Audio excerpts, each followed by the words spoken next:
இங்கே வந்திருக்கக்கூடிய அனைத்து கட்சி தலைவர்களுக்கும் பிரதிநிதிகளுக்கும் என்னுடைய நெஞ்சார்ந்த வணக்கத்தை நான் தெரிவித்துக் கொள்ள விரும்புகிறேன். தமிழ்நாடு அரசின் சார்பில் உங்களையும் வருக வருக என்று நான் வரவேற்கிறேன்.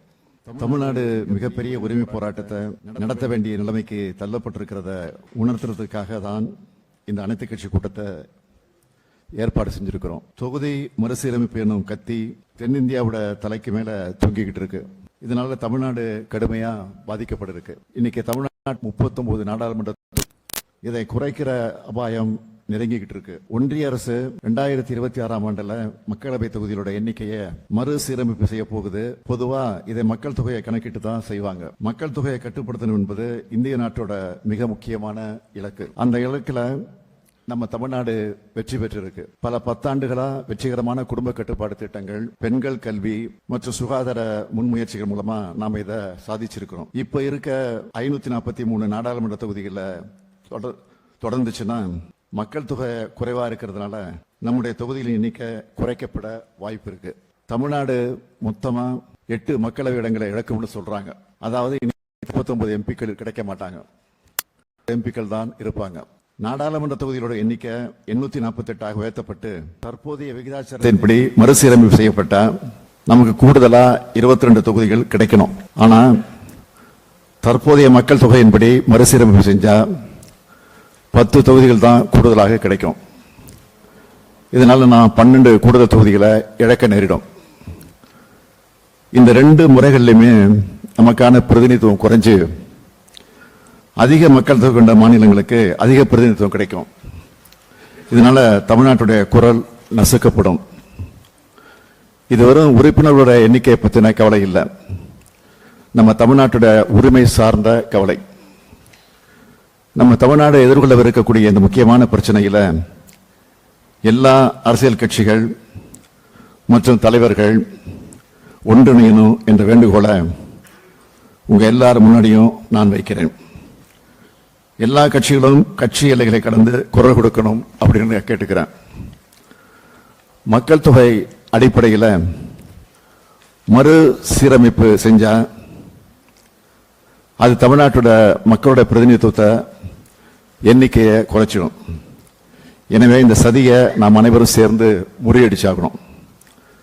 மக்கள் தொகை அடிப்படையில் மக்களவை, மாநிலங்களவை மற்றும் சட்டமன்ற பேரவைகளோட இடங்கள் குறையும்னு சொல்றது மக்கள் தொகை கட்டுப்பாடு என்னும் கொள்கையை முனைப்பா செயல்படுத்தி நாட்டு வளர்ச்சியில் பெரும் பங்காற்றுள்ள தென் மாநிலங்களுக்கு தரப்படுகிற தண்டனையாகத்தான் அமையும். இதை முன்கூட்டியே உணர்ந்துதான் கடந்த ஆண்டு பிப்ரவரி மாதம் 14ஆம் நாள் தமிழ்நாடு சட்டமன்றத்தில் நம்ம தீர்மானத்தை நிறைவேற்றினோம். தமிழ்நாட்டோட உரிமை, கூட்டாட்சி கருத்தியலோட கோட்பாடு, தமிழ்நாட்டு மக்களோட பிரதிநிதித்துவம் உள்ளிட்ட எதுவும் பாதிக்கப்படக்கூடாது என்பதை தீர்க்கமா திடமா அப்பவே நாம வலியுறுத்தி இருக்கிறோம். இந்த தொகுதி மறுசீரமைப்பு என்பது தமிழ்நாட்டுக்கு மட்டுமல்ல, ஒட்டுமொத்த தென்னிந்தியாவுக்கே அபாயமான செயல். இதுல நமக்குள்ள கருத்து மாறுபாடு இருக்குதுன்னா இருக்காது, நமக்குள்ள கருத்து மாறுபாடு நிச்சயமா இருக்காதுன்னு நான் நினைக்கிறேன், இருக்கக்கூடாதுன்னு விரும்புறேன். இந்திய நாட்டோட கூட்டாட்சி அமைப்புக்கும் தென் மாநிலங்களோட அரசியல் உரிமைக்கும் இது அச்சுறுத்தலை ஏற்படுத்துது. இது இந்திய ஜனநாயகத்தில் தமிழ்நாட்டுக்கு கிடைக்கிற அரசியல் பிரதிநிதித்துவ உரிமை மீதான நேரடி தாக்குதல்.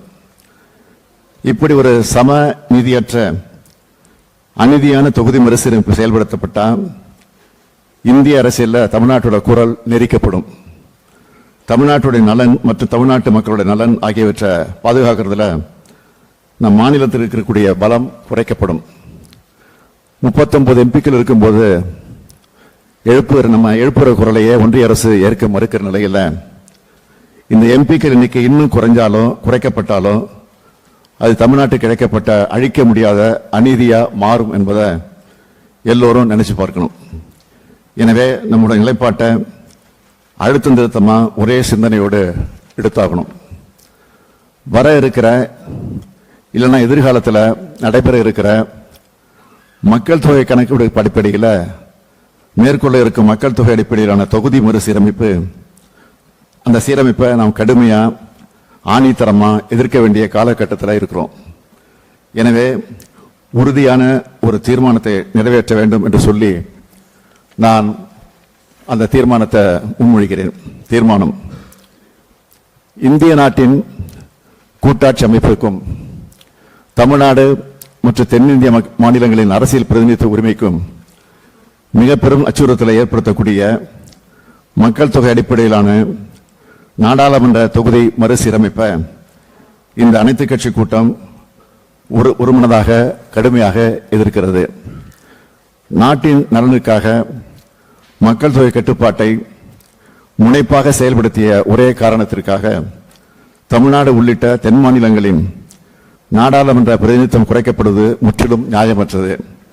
இந்த வகையில் மக்கள் தொகை கட்டுப்பாட்டை அனைத்து மாநிலங்களும் முன்னெடுப்பதை ஊக்குவிக்கும் வகையில் 1971ஆம் ஆண்டு மக்கள் தொகை அடிப்படையிலேயே நாடாளுமன்ற தொகுதிகள் தொடர்ந்து வரையறுக்கப்படும் என்று கடந்த 2000 ஆண்டில் அன்றைய பிரதமர் அவர்கள் உறுதியளித்தவாறு தற்போதும் இந்த வரையறை 2026 மேலும் 30 ஆண்டுகளுக்கு நீட்டிக்கப்படும் என்று மாண்பு பிரதமர் அவர்கள் நாடாளுமன்றத்தில் உறுதி அளிக்க வேண்டும். மேலும் நாடாளுமன்றத்தில் தற்போதைய உறுப்பினர் எண்ணிக்கை உயர்த்தப்படும் பட்சத்தில் 1971ஆம் ஆண்டு மக்கள் தொகை அடிப்படையில் தற்போது நாடாளுமன்றத்தின் இரு வகைகளிலும் மாநிலங்களுக்கிடையே எந்த விகிதத்தில் தொகுதியின் எண்ணிக்கை உள்ளனவோ அதே விகிதத்தில் தமிழ்நாடு உள்ளிட்ட தென் மாநில தொகுதியின் எண்ணிக்கையை உயர்த்துவதற்கு தேவையான அரசியல் சட்ட திருத்தத்தை மேற்கொள்ள வேண்டும் என ஒன்றிய அரசை இந்த அனைத்து கட்சி கூட்டம் வலியுறுத்துகிறது. தொகுதி மறுசீரமைப்புக்கு தமிழ்நாடு எதிரானதாக இல்லை என்றும் அதே சமயம் கடந்த 50 ஆண்டுகளாக சமூக பொருளாதார நலத்திட்டங்களை சிறப்புற செயல்படுத்தியதற்கான தண்டனையாக தொகுதி மறுசீரமைப்பு அமைந்துவிடக்கூடாது எனவும் அனைத்து கட்சி கூட்டம் வலியுறுத்துகிறது. இக்கோரிக்கைகளை தமிழ்நாட்டின் குறைந்தபட்ச கோரிக்கைகளாக அனைத்து கட்சி கூட்டம் முன்வைக்கிறது. இக்கோரிக்கைகளையும் அவை சார்ந்த போராட்டத்தை முன்னெடுத்து செல்லவும் மக்கள் மத்தியில் இப்பிரச்சனை குறித்த விழிப்புணர்வை ஏற்படுத்திடவும் தமிழ்நாடு உள்ளிட்ட தென் மாநிலங்களிலிருந்து நாடாளுமன்ற உறுப்பினர்களை கொண்ட கட்சிகளின் பிரதிநிதிகள் அடங்கிய கூட்டு நடவடிக்கை குழு ஒன்றை அமைத்திடவும் அதற்கான முறையான அழைப்பை மேற்படி கட்சிகளுக்கு அனுப்பி வைக்கவும் இக்கூட்டம் தீர்மானிக்கிறது. இந்த தீர்மானத்தின் மீதான உங்களுடைய கருத்தை அனைத்து கட்சி தலைவர்களும் பதிவு செய்ய வேண்டும் என்று கேட்டுக்கொள்கிறேன். மீண்டும் உங்கள் எல்லோருக்கும் என்னுடைய மனமார்ந்த நன்றியை தெரிவிச்சுக்கிறேன். நன்றி, வணக்கம்.